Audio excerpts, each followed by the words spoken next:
संसद में पहुंचते ही विकास जाति में कैसे तब्दील हो गया, ये आपसे समझेंगे हम। लेकिन बुलेटिन में आगे बढ़ने से पहले नजर डाल लेते हैं न्यूज अपडेट पर। प्रायोजक DHFL होम लोन्स, आओ इंडिया घर बनाएं।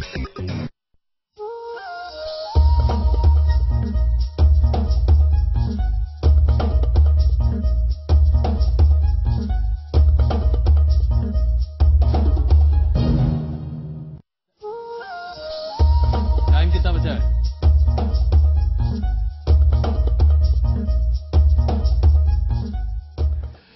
तो ये सिर्फ हम आपको अभी सिर्फ कुछ एक उनकी बातें दिखा रहे हैं। अभी कुछ ही देर में एक और उनकी टिप्पणी दिखाएंगे।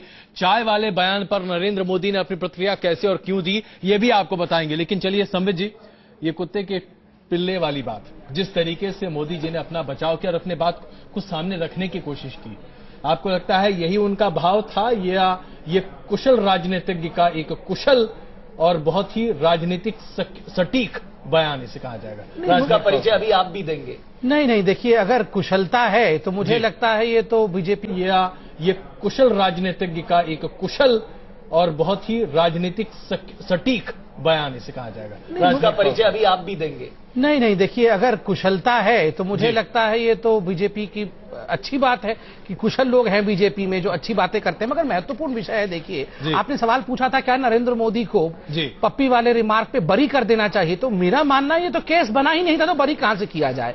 देखिए, जिस व्यक्ति ने इंटरव्यू लिया, अदीब साहब एकदम बिल्कुल नाराज नहीं, अदीब साहब तो बहुत नाराज हैं शुरू से, आप उनकी नाराजगी दूर नहीं कर सकते।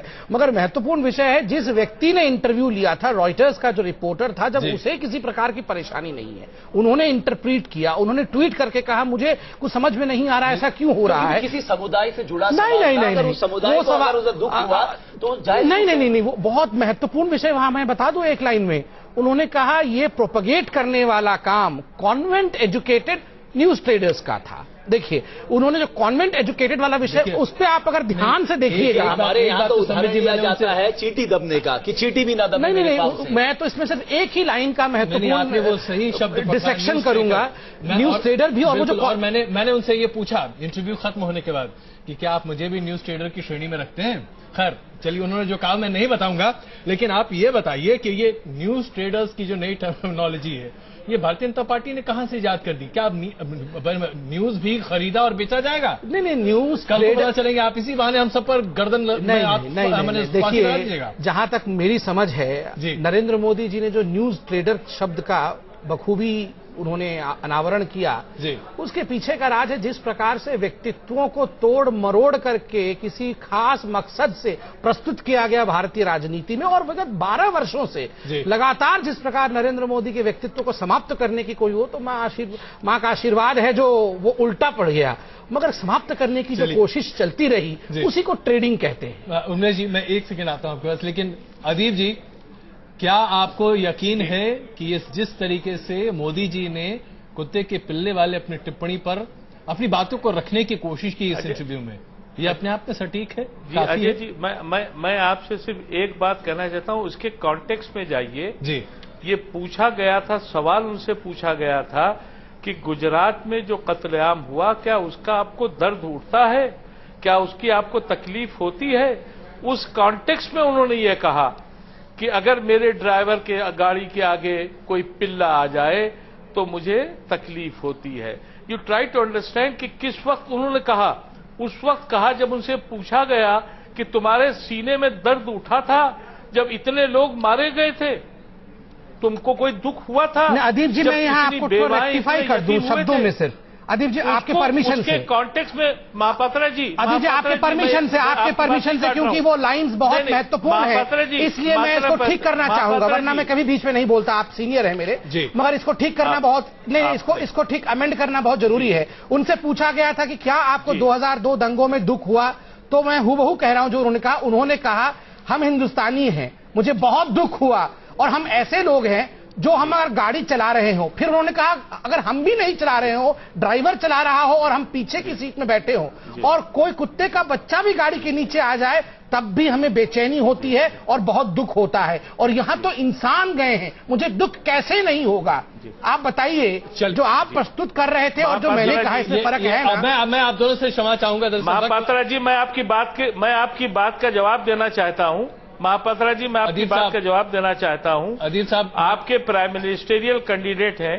अदीब साहब प्लीज, मैं आपसे क्षमा चाहूंगा, इस डिबेट को थोड़ा सा और आगे बढ़ाते हैं।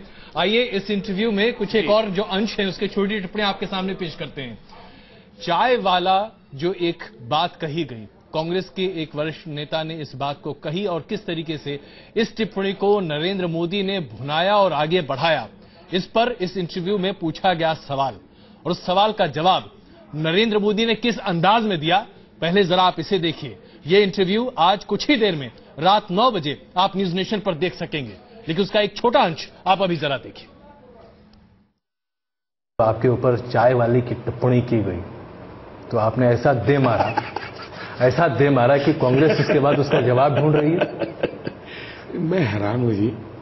मुझे वो टिप्पणी जब हुई जी तो सिर्फ मोदी पे नहीं लगी थी, उसमें मुझे माइंडसेट के प्रति बड़ा पीड़ा हुई थी जी कि ये चाय बेचना कोई पाप है क्या, गुनाह है क्या? कोई गरीब घर में बच्चा पैदा हुआ, बड़ा हुआ, इससे आप ऐसी घृणा और नफरत से देखेंगे? ये जो माइंडसेट है ना, ये लोकतंत्र के लिए शोभा नहीं देता।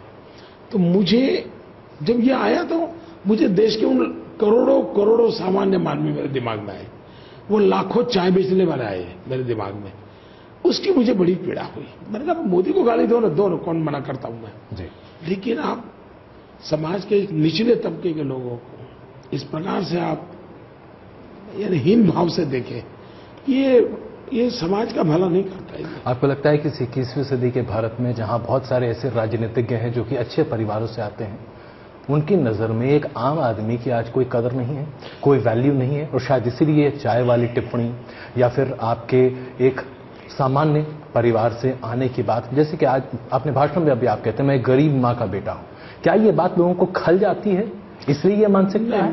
मैं बताता हूं, सबका ऐसा नहीं है जी। अब जैसे अडवाणी जी हैं, अडवाणी जी अच्छे परिवार से आते हैं, कॉन्वेंट में पढ़े लिखे हैं, लेकिन मैंने कभी अडवाणी जी के वाणी वर्तन व्यवहार में किसी के प्रति ऐसा भाव नहीं देखा है। मैंने अटल जी को देखा है जी, कभी हमको लगता नहीं था कि ये कोई दूरी महसूस हो, हमने कभी नहीं देखा। ये पता नहीं इनका क्या है, हमको तो भाई समझ नहीं, हम तो कभी इनसे निकट तो हमारा संबंध आया नहीं है, हम उनको भी तो मुझसे ही जानते हैं, इसलिए मैं उनकी आलोचना करूं वो भी मुझे शोभा नहीं देता है। लेकिन जो वाणी प्रकट करते हैं जी, वो वाणी ठीक नहीं है। तो रात 9 बजे आप ये पूरा इंटरव्यू देख सकते हैं। आप सभी मेहमानों का बहुत बहुत शुक्रिया। जल्द लौट रहे न्यूज नेशन में खबरों का सिलसिला लगातार जारी है।